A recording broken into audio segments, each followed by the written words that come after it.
এবার 2 নাম্বার, গোপালের 2 নম্বর। মহারাজ কৃষ্ণচন্দ্র বড়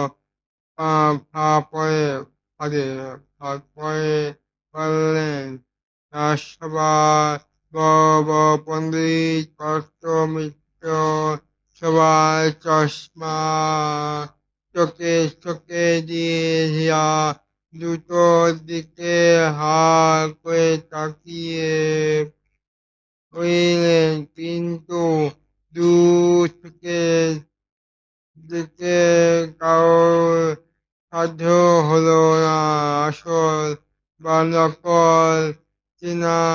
ভুল হলে শুধু রাজ্য অপমান নয়, 1,000 সম্পর্কটার ধাক্কা। রাজামশাই চিন্তিত মুখে গোপাল ভাঁড়ের দিকে তাকালেন। গোপাল তখন এক কোণে বসে মনে সুখে রসি নিচ্ছিলেন। রাজার ইশারা পেয়ে সে মুষ্টি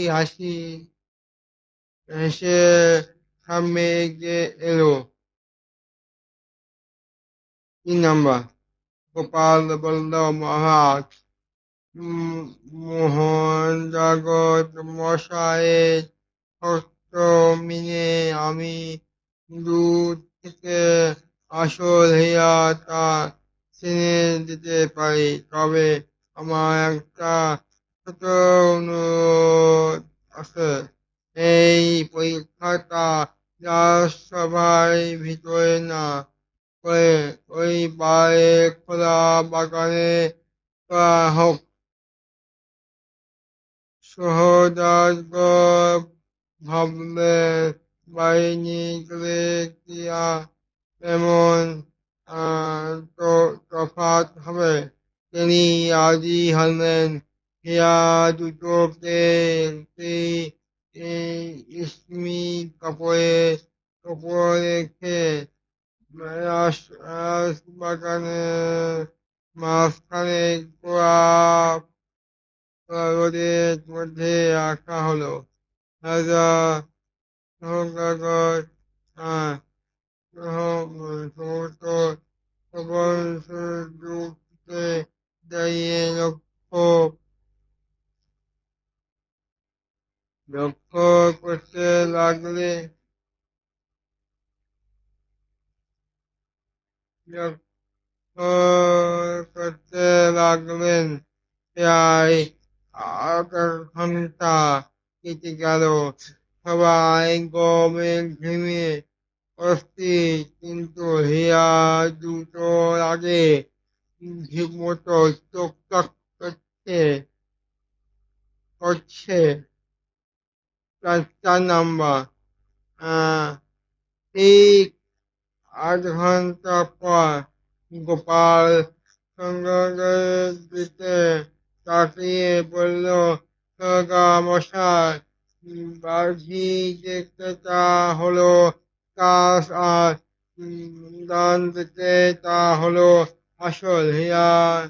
স্বর্গগত আকাশ থেকে বললেন। তিনি অবাক হয়ে বললেন, তুমি ঠিক হয়েছ, কিন্তু কোনো পরীক্ষা না করে দূর থেকে